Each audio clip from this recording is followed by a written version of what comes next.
Hey everyone, welcome back to Noiseberry Games. Today I'm going to be talking about a new game called Life is Strange Reunion. This game was released on March 26, 2026. Its regular price is $53.49 Canadian, or your regional equivalent, and it's developed by Deck 9 Games and published by Square Enix. And I just want to say thank you very much to Square Enix for sending me a review code for this game. This is the latest entry in the Life is Strange series. This one is a direct sequel, direct follow-up to Life is Strange Double Exposure, which came out in October 2024. Before we get too far into this review, I'm gonna be pretty light on spoilers for this game, Reunion, and I'll also be pretty light on spoilers for Double Exposure as well. So if you haven't played either of them, you can safely watch this one. I would probably recommend having played Double Exposure first, but yeah, this will be pretty light on spoilers, don't worry. The whole thing about this latest game, as the title Reunion implies, is that Max and Chloe from the very first Life is Strange 10 years ago are reunited. Essentially, at the end of the previous game, Double Exposure, Max makes a choice which essentially merges a couple of different timelines. And because of this merging, Chloe is back in the Life is Strange universe. Right at the start of Reunion, you're able to, you can either pick what choices you made, what major choices you made in all the previous games, even going back as far as Life is Strange, the first one, or you can have the game randomly pick for you, which is kind of nice if, you haven't played the other games, which, I would probably suggest at this point. Or if you just want to see what kind of hand the playthrough will deal you, which is also quite a fun way of playing it. The main choice at the end of the first Life is Strange, I'm pretty sure I can talk about spoilers for that game at this point, is you either choose to let Chloe die and save the town of Arcadia Bay, or the other way around, you choose to save Chloe and let the town of Arcadia Bay be destroyed by a storm. Now, I played the first game, I'm pretty sure it was 10 years ago at this point. I can't remember the choice I made, but I just went with that I had let Chloe die to save the town. So all of the references to Chloe in this game are like, oh, I shouldn't be here, I should have died 10 years ago, that kind of thing. And obviously the first Life is Strange game is kind of considered by the fans to be at the high point of the series, with Max and Chloe. People love the characters of Max and Chloe, and so they don't even try and hide that Chloe is in this game. The Steam page says, "The saga of Max and Chloe and the fate of Caledon is yours to decide." Chloe is all over the logo, the key art. You get to play as her within the first 15 minutes of the game. Yeah, they don't try and make it a surprise when Chloe shows up. She's just there the entire game. So very, very broad story strokes for Reunion. This game takes place 1 year after the events of Double Exposure, the school of the University of Caledon, where Max was a visiting artist. She became an artist in residence in the previous game, and a year later she is now a photography teacher there. Caledon was damaged by a storm, and it's kind of been rebuilding for the last year, but it's now in a pretty good place. Max's photography is doing really, really well, and she goes away. She leaves the university for the weekend and goes to do a photography exhibit. I think it was in New York. And basically when she comes back, this is right at the start of the game, she comes back, she pulls off to the side of the road because the lighting's really nice. She wants to take a good picture of Caledon, but she sees that there's a little bit of fire, and by the time she drives the rest of the way back to Caledon University, it is fully on fire, and she sees people dying and everything. The school is destroyed. Luckily, she has a selfie from just before she went away on this weekend trip. So she uses her powers to travel back in time to the moment she took this selfie, so she can go back to before she left for the weekend, and she's now got a weekend to try and figure out how this fire started and try her best to prevent it. And that's basically how this game plays. Once Max travels back in time, you get a little pop-up saying the game is now yours to explore. You have to try and collect the right clues to figure out how the fire started and do your best to stop it. And so this game plays a little bit differently to other Life is Strange games. It's not as open as like that pop-up makes it sound, but the previous games were divided into, I think it was usually 4 or 5 chapters or acts. They would usually be about 2 hours long, and at the end of each chapter, you would get a summary of all the decisions you made and what other players chose as well.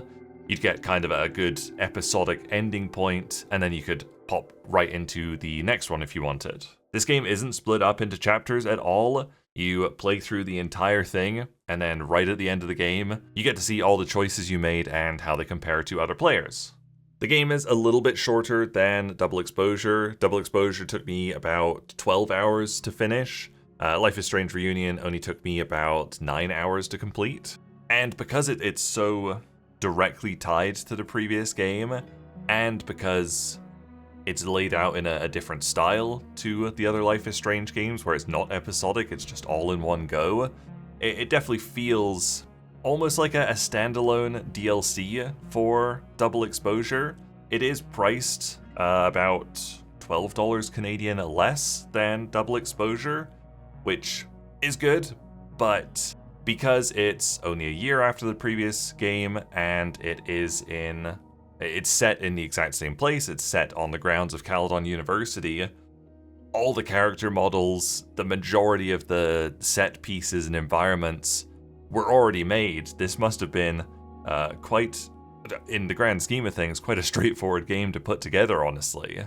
Since it's about, 9 hours, it's probably a bit long to be considered like a DLC for Double Exposure.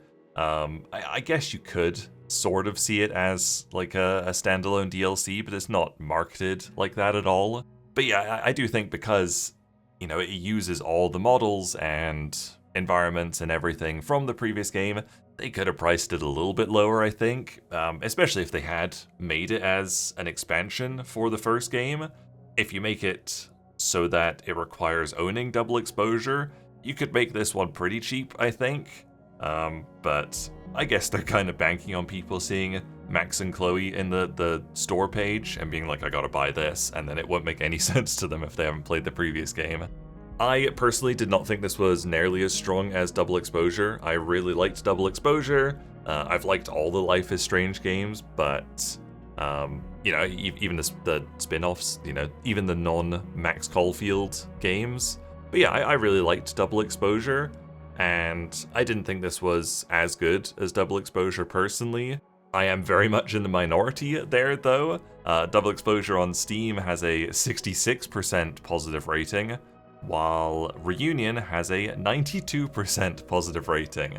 I'm recording this just 3 days after it came out, so I'm guessing that'll probably drop a little bit in the coming weeks, but I was quite surprised to look at the review scores after I'd finished it, because I didn't want to look at them before recording this video or before finishing the game. Yeah, I was a little bit surprised that it's so highly rated, because I really do think it's not as good as Double Exposure. Graphically, it doesn't look amazing, it's not doing anything more than Double Exposure did, but this was a very, very GPU-hungry game.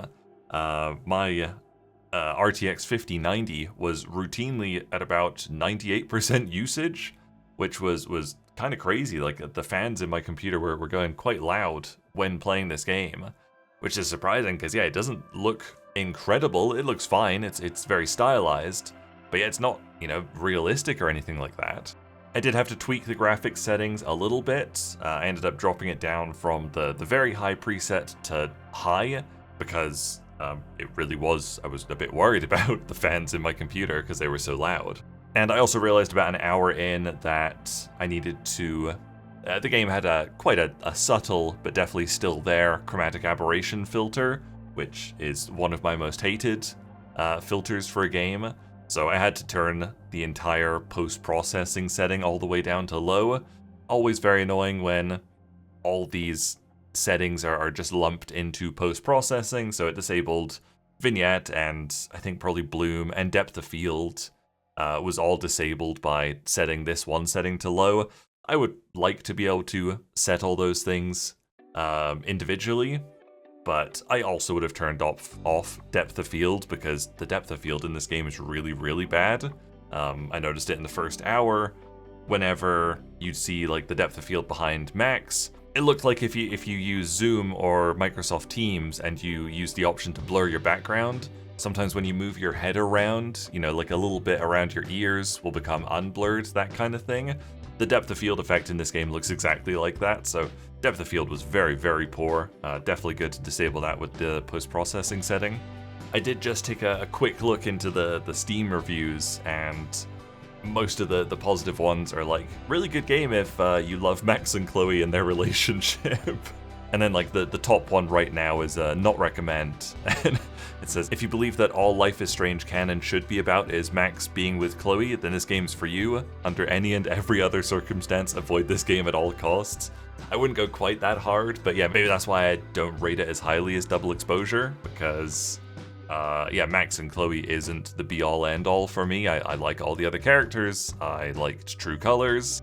So yeah, maybe that's why this game, I don't personally think it's as good as Double Exposure. I thought Double Exposure was great as a standalone game. So yeah, since this is very, very story-focused, I won't say any more about the game. I think I'll just leave my review here. But yeah, I think, especially the end a little bit there, if you really, really love Max and Chloe, you'll probably love this game. If you just like the Life is Strange series, I think most of the other games are better, honestly. I enjoyed it. I thoroughly enjoyed my time with it.